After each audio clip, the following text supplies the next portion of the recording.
Raghav Chadha.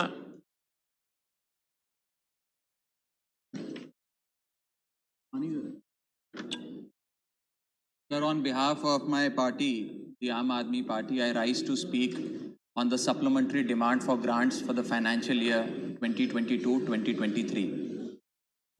Sir, सरल भाषा में कहूं तो वित्तीय वर्ष की शुरुआत में सरकार को जितना खर्च आवंटित किया गया था वो सारा पैसा खर्च करने के बाद आज अतिरिक्त पैसा मांगने सरकार इस सदन के भीतर आई है। काश ये सुविधा देश के आम आदमी के पास भी होती सर, जो महीने की 25 तारीख को अपना बटुआ खाली देखकर 5 दिन संघर्ष करके 1 तारीख आने की इंतजार करता है।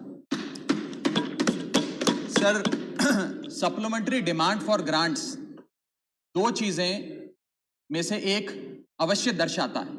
पहली चीज, क्योंकि सरकार को अतिरिक्त पैसे की जरूरत पड़ी, तो पहली चीज यह है कि जब वित्तीय वर्ष की शुरुआत में सरकार को पैसा चाहिए था तो सरकार ने अपना जो वित्तीय बजट था उसे अंडर एस्टिमेट कर प्रेजेंट किया, ताकि वित्तीय घाटे को सुंदर करके उसका सौंदर्यकरण करके दिखाया जाए।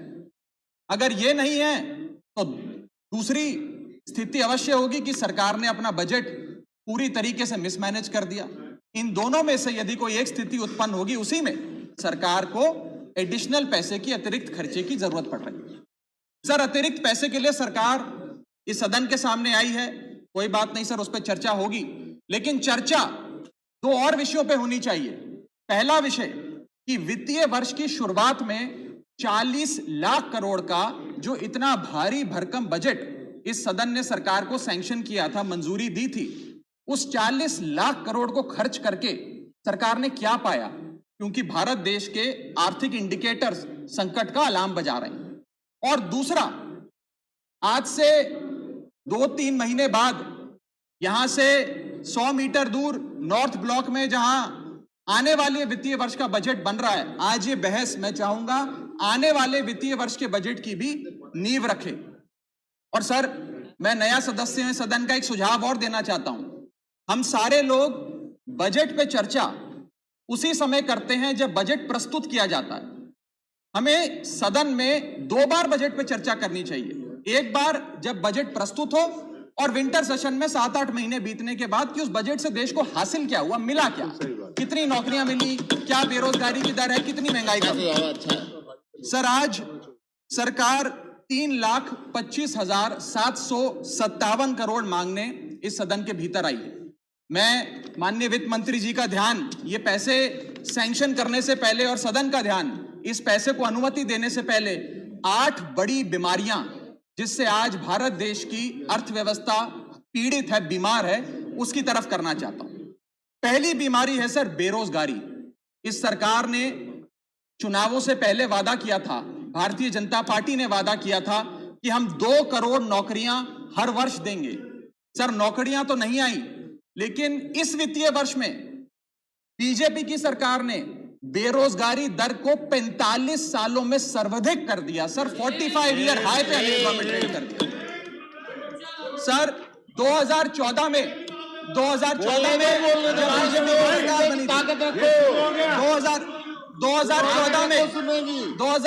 में जब इनकी सरकार बनी थी, तब देश का बेरोजगारी दर 4.9% था। जब इनकी सरकार बनी थी तो बेरोजगारी दर 4.9% था। आज 8 साल बाद 2022 में ये बेरोजगारी दर 4.9% से बढ़कर 8% पे आ गया है। 8%। और ये तो ऑर्गेनाइज सेक्टर की बेरोजगारी है। अनऑर्गेनाइज सेक्टर के जॉब लॉसेस, एमएसएमई के कारखाने कितने बंद हो गए, उनका घर बिक गया, कारखाने बंद हो गए, उसका तो हिसाब ही सरकार के पास नहीं है। अभी कुछ ही समय पहले लोकसभा में जवाब देते हुए वित्त मंत्री जी ने देश को बताया कि कुल 22 करोड़ आवेदन पत्र भारत सरकार के पास नौकरी मांगने के लिए आए। उन 22 करोड़ आवेदन पत्रों में से आपको जान के चंबा होगा, सरकार ने मात्र 7 लाख लोगों को नौकरी दी। सर, 22 करोड़ आवेदन पत्र के मुकाबले 7 लाख लोगों को नौकरी। सर, हम लोग छाती चौड़ी कर कहते हैं कि हम युवा देश हैं, हम युवाओं का देश है, हमें अपने डेमोग्राफिक डिविडेंड पे गर्व है, फक्र है। सर भारत का डेमोग्राफिक डिविडेंड बेरोजगारी के तले दबता जा रहा है, सड़कों पे लाठियां खा रहा है और भारत सरकार डेमोग्राफिक डिविडेंड को डेमोग्राफिक डिजास्टर में तब्दील करती जा रही है। सर ये सच्चाई है आज। सर मैं आपको बताना चाहूंगा कि ये सरकार जिसने देश को, युवाओं को घर पे बिठाने का काम किया, इसका नारा बदल के हो गया है हर घर बेरोजगार। यही है आज की भाजपा सरकार। सर मैं दूसरी बड़ी बीमारी जो इस भारत की अर्थव्यवस्था को लगी है उसकी तरफ आपका ध्यान आकर्षित करना चाहूंगा। दूसरी बड़ी बीमारी है सर इन्फ्लेशन, यानी कि महंगाई। इन्फ्लेशन को कहा जाता है sir, inflation is taxation without legislation. वो महंगाई जो सरकार कानून लाए बिना जनता पे थोप देती है। सर आज भारत की महंगाई इस वित्तीय वर्ष में 30 सालों में सर्वाधिक थी सर, 30 ईयर हाई पे, जहां भारत की थोक महंगाई 12 से 15% के आसपास घूम रही है और खुदरा महंगाई 6 से 8% के आसपास घूम रही है। वादा किया था सर आय बढ़ाने का, आय तो बढ़ी नहीं, महंगाई बढ़ गई।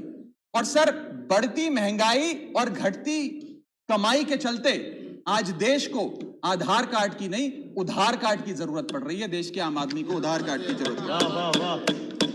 और सर आज इस बहस को सुन रहे भारत देश के करोड़ों लोगों को मैं कहना चाहूंगा कि यह सरकार आप सबको गरीब कर रही है।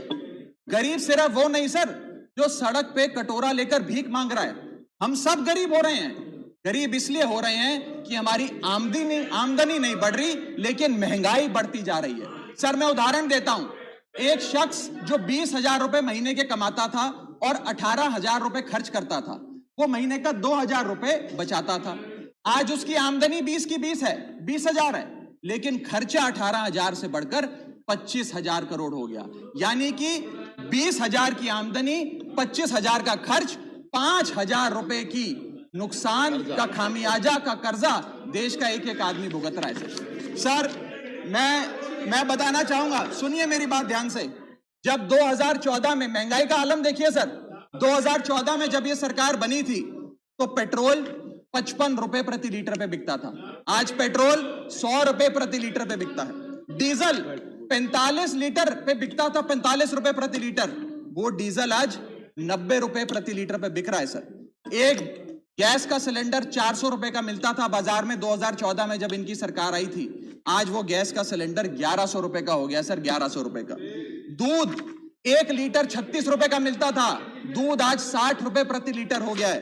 और सर सीएनजी 40 रुपए प्रति यूनिट प्रति केजी मिला करती थी, आज वो सीएनजी 80 रुपए प्रति यूनिट मिलती है। सर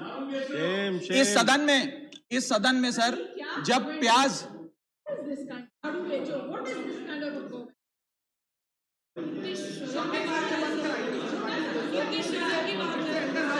सर आपका प्रोटेक्शन चाहिए, आपका प्रोटेक्शन चाहिए सर, ये बात सही है सर। तो मैं इसे देखिए सर, आप चलो बोलो सर, बोलो चलो, बोलो बोलो बोलो sir sir sir sir sir जब देश में, I am not yielding but sir, इस देश में जब प्याज के दाम 100 रुपए प्रति केजी के ऊपर हो गए और इस सदन में हंगामा हुआ तो माननीय वित्त मंत्री जी ने कहा कि मैं प्याज नहीं खाती, तो मुझे उनके भाव से, प्याज की कीमतों से कुछ लेना देना नहीं है। ये मेरा विश्वास है सर कि माननीय वित्त मंत्री जी आटा, चावल, दाल, दूध, दही, पनीर तो अवश्य खाती होंगी, क्योंकि इन सब के भाव बढ़ गए। जीएसटी लगा लगा के इन्होंने देश की थाली नॉमिक्स, फूड इन्फ्लेशन को बिगाड़ दिया।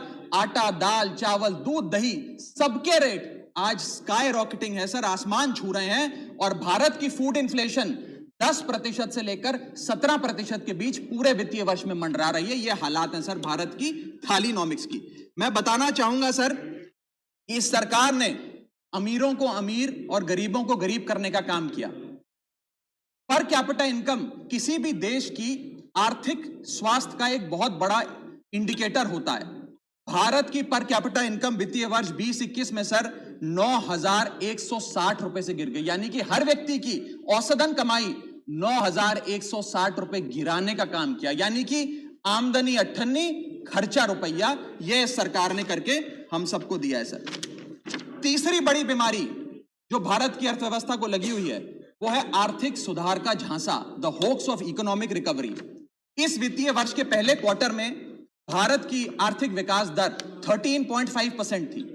दूसरा क्वार्टर आते आते, जिसे फेस्टिवल क्वार्टर कहते हैं, जिसमें बड़े बड़े त्योहार आते हैं, जिसमें खपत भी बढ़ती है, उत्पादन भी बढ़ता है, मांग भी बढ़ती है, उस क्वार्टर में आर्थिक विकास दर 13.5% क्वार्टर वन के मुकाबले गिरकर 6.3% पे आ गई सर, यानी कि आधी हो गई। और अगर आप पिछले साल के क्वार्टर सेकंड से दूसरी तिमाही से कंपेयर करें तो क्वार्टर ऑन क्वार्टर 2021 में 8.4% दूसरी तिमाही की ग्रोथ थी, और इस बार इस क्वार्टर में जो अभी समाप्त हुआ 6.3% है, यानी कि भारत की आर्थिक विकास दर घटती जा रही है। और मुझे बड़े दुख से कहना पड़ रहा है कि जब वित्त मंत्री जी फरवरी में वित्तीय वर्ष 23-24 का बजट प्रेजेंट करेंगी, तब भारत की चौथी तिमाही की आर्थिक विकास दर 5% से भी नीचे होगी, which is unprecedented in recent time sir. यह भारत की इकोनॉमिक ग्रोथ की हालत है। और यह वर्ष तो जो बीत गया, इस वर्ष तो आपने आर्थिक जो विकास दर था उसकी ऐसी तैसी कर दी। अगले साल के आर्थिक विकास दर के आंकड़े सुनिए। सरकार चाहती है हम 8% पे आगे बढ़े। वर्ल्ड बैंक कहता है वित्तीय वर्ष 23-24 में हम मात्र 6% पे ग्रो करेंगे। क्रिसिल कहता है हम 6% पे ग्रो करेंगे।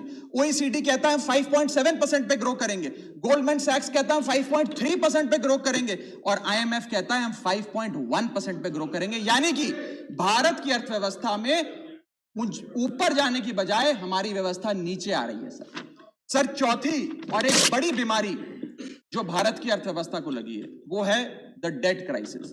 भारत सरकार की देनदारी, भारत सरकार पे चढ़ा बहुत बड़ा कर्ज।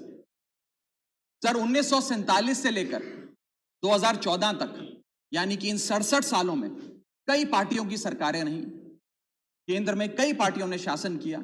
इन 67 सालों में तमाम पार्टियों की सरकारों ने मिलकर कुल कर्जा 55 लाख करोड़ का लिया था, और बीते 8 सालों में 2014 से 2022 में इस बीजेपी की सरकार ने कुल कर्जा 85 लाख करोड़ रुपए लिया। यानी कि एक तरफ बीते 67 सालों का 55 लाख करोड़ का कर्जा, और इस सरकार ने अकेले 8 सालों में 85 लाख करोड़ रुपए का कर्जा ले लिया। मैं पूछना चाहता हूं इनसे कि ये तो मुफ्त की रेवड़ी भी नहीं बांटते, ये तो मुफ्त की रेवड़ी में भी विश्वास नहीं रखते, तो फिर इनका कर्जा इतना कैसे बढ़ता जा रहा है? ये पैसा जा कहां रहा है, किसकी जेब में जा रहा है?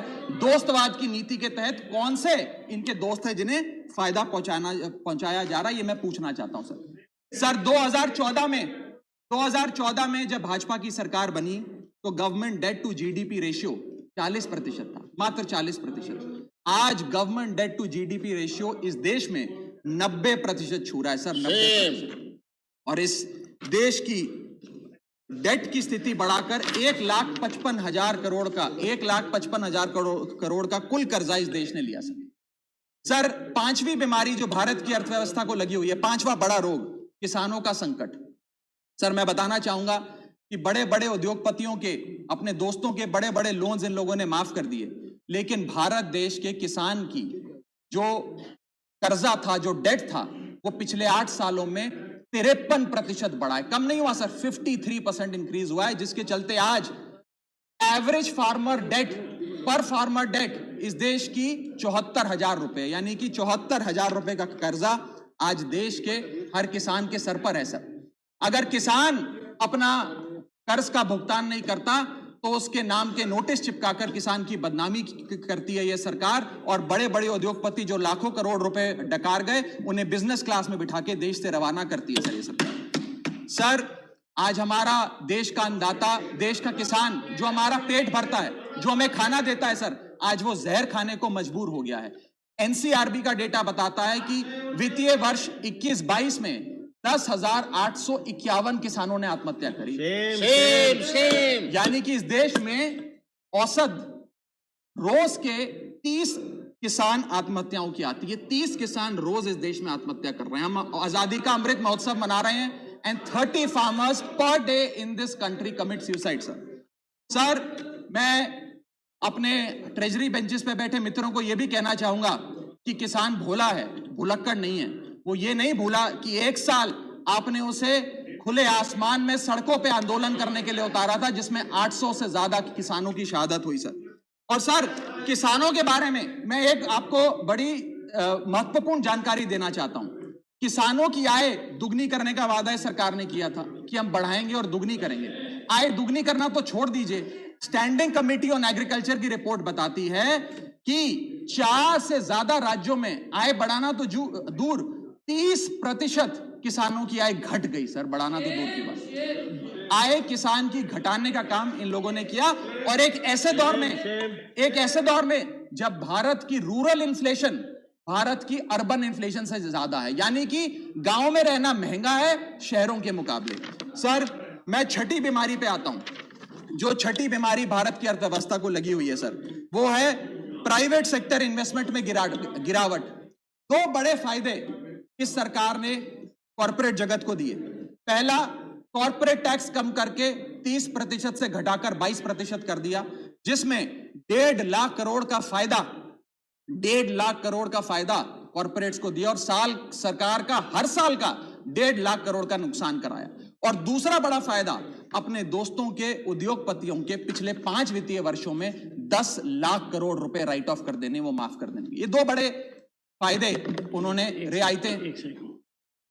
Honourable member, you have twice made observations अपने दोस्तों के। I have taken note of it. These are one second. Can't you keep your seat?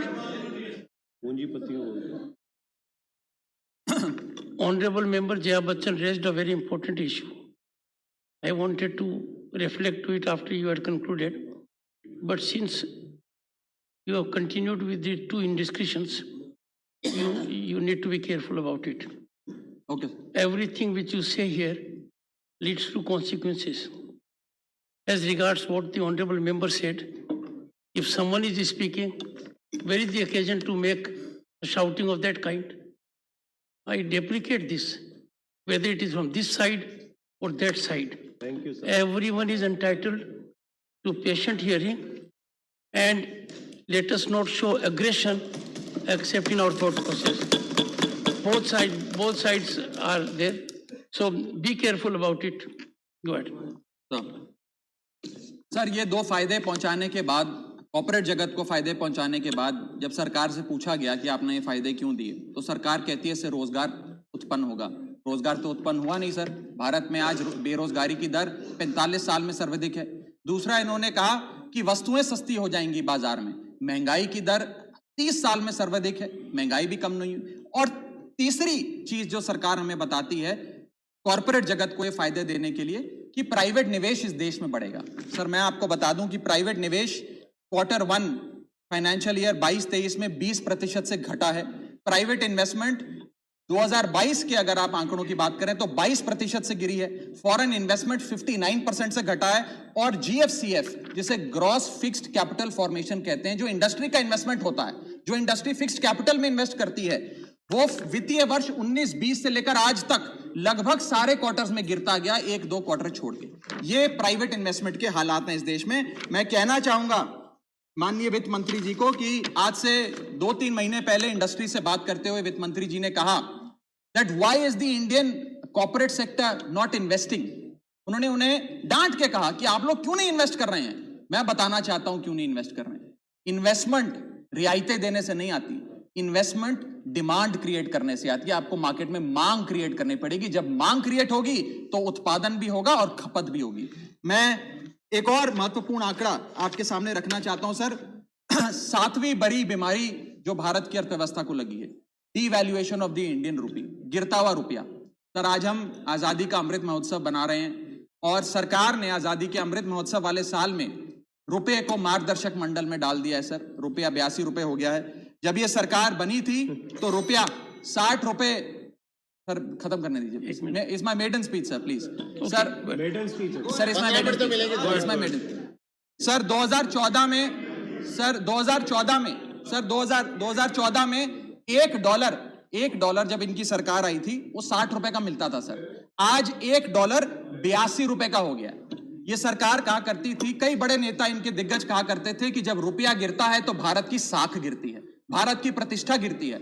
आज तो सर लगता है कि साख, प्रतिष्ठा और रुपया सब न्यूनतम स्तर पे आ गया सर। मैं आपको यह भी बताना चाहता हूं सर कि कोई भी अर्थशास्त्री आपको यह बताएगा कि जब रुपया गिरता है तो भारत के एक्सपोर्ट बढ़ते हैं, और बढ़ने चाहिए भी सर। क्यों बढ़ते हैं? क्योंकि मान लीजिए कोई बहुत बड़ा बायर अमेरिका में बैठा है, वो भारत की एक वस्तु $5 पे खरीदता था, आज क्योंकि डॉलर मजबूत हो गया और रुपया कमजोर हो गया, वो वस्तु $3.5 में उसे मिल जाती है, तो वो ज्यादा ऑर्डर देता है, भारत के एक्सपोर्ट बढ़ते हैं। लेकिन आज एक बड़ी चौंका देने वाली स्थिति इस देश में है कि रुपया तो गिर रहा है, डॉलर मजबूत हो रहा है, लेकिन भारत के एक्सपोर्ट्स भी गिर रहे हैं। और एक्सपोर्ट्स क्यों गिर रहे हैं, यह मैं सवाल भारत की वित्त मंत्री जी से पूछना चाहता हूं। इस ईयर ऑन ईयर आंकड़ों की हम बात करें अक्टूबर 2022 की, तो 16.7% से भारत के एक्सपोर्ट्स कॉन्ट्रैक्ट हुए सर, यानी कि रुपया भी गिर गया और भारत के एक्सपोर्ट्स भी गिर गए। ना खुदा मिला, ना विसाले सनम, ना इधर के रहे ना उधर के रहे। सर, 8वीं बड़ी बीमारी जो भारत की अर्थव्यवस्था को लगी है वो है the failure of the startups. पूरे देश में, पूरी दुनिया में घूम घूम कर सरकार के बड़े नेताओं ने कहा कि भारत अब एक स्टार्टअप नेशन बन गया है। दुनिया में भारत अब दुनिया की स्टार्टअप कैपिटल बोला जाएगा। मैं बताना चाहता हूं सर, क्या कभी वित्त मंत्री जी ने मुड़ के भारत के स्टार्टअप्स की हालत देखी? आज भारत में 10% से भी कम स्टार्टअप्स अपनी 5वीं सालगिरह पूरा करते हैं। ईयर ऑन ईयर 37% का डिक्लाइन स्टार्टअप में इन्वेस्टमेंट में है। और अनअकैडमी हो, ओला हो, कार्स 24 हो, वेदांतु हो, बाइजूस हो, मीशो हो, चार्ज भी हो, उड़ान हो, ये सारे बड़े स्टार्टअप्स, ये बड़े बड़े स्टार्टअप जिन्हें हम न्यू इंडिया की न्यू इकोनॉमी कहकर पूरे विश्व में प्रचारित करते हैं, इन सारे स्टार्टअप्स ने नौकरियां से लोगों को निकालकर हजारों लोगों को बेरोजगार करने का काम किया। सर, मैं आता हूं डिमांड फॉर ग्रांट्स पर, सप्लीमेंट्री डिमांड फॉर ग्रांट्स। ये मैं पढ़ रहा था सर, 3,25,757 करोड़ सरकार ने मांगे हैं। इसमें 1 लाख करोड़ एक सब्सिडी के लिए हैं, 80,000 करोड़ दूसरी सब्सिडी के लिए हैं, 45,000 करोड़ तीसरी सब्सिडी के लिए, और ऐसे सब्सिडी के पैसे मांग रहे हैं। सर, ये डिमांड फॉर ग्रांट्स कहां है? ये तो डिमांड फॉर सब्सिडी है। और जब हम लोग दिल्ली में अरविंद केजरीवाल जी की सरकार गरीब आदमी को मुफ्त बिजली देती है, मुफ्त पानी देती है, मुफ्त शिक्षा देती है, मुफ्त स्वास्थ्य देती है, तो इनको हमारी सब्सिडी रेवड़ी लगती है सर। इनकी सब्सिडी, हमारी सब्सिडी रेवड़ी, ऐसा तो नहीं होगा सर। ये करें तो पुण्य, हम करें तो पाप। हमारी सब्सिडी भी सब्सिडी है, इनकी सब्सिडी भी सेफ। और मैं चाहूंगा सर, इस देश में बहस होनी चाहिए और आप वो बहस कराएं सर कि रेवड़ी क्या है, सही मायने में क्या मुफ्त की रेवड़ी और क्या मुफ्त की रेवड़ी नहीं है। सर, यहां बैठे सभी सांसदों को और लोकसभा में बैठे सभी सांसदों को सर 34 हवाई यात्राएं मुफ्त मिलती हैं। सर, हमें 50,000 मुफ्त बिजली मिलती है प्रति एनम। सर, 40 लाख लीटर मुफ्त मिलता है। सर, अगर आज अरविंद केजरीवाल जी की सरकार 300 यूनिट बिजली मुफ्त दे देते हैं आम आदमी को, 20,000 लीटर मुफ्त दे देते हैं, तो इन्हें दर्द होता है। अरे सुनो साहब, सुनो, शांति से सुनो सर, सुनने की हिम्मत रखो साहब,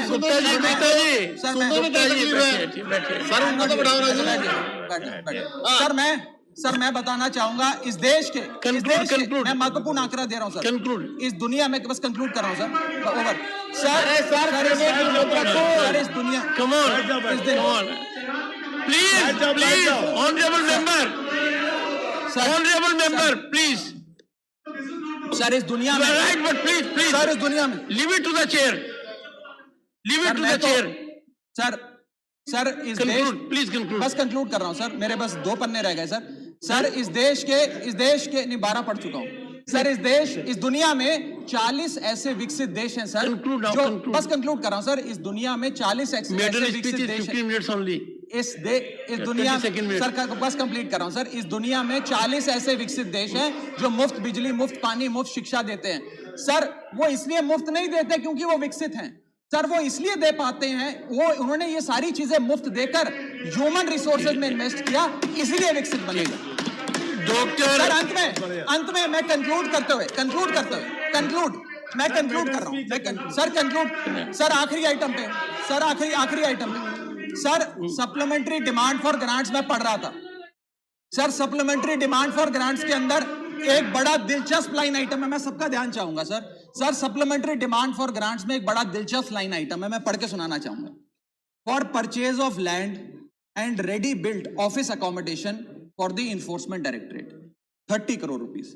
सर, खाली 30 करोड़ रुपए ईडी के लिए। इनका बेस्ट परफॉर्मेंस देने वाला विभाग है, सारे नेताओं को जेल में डाल दिया।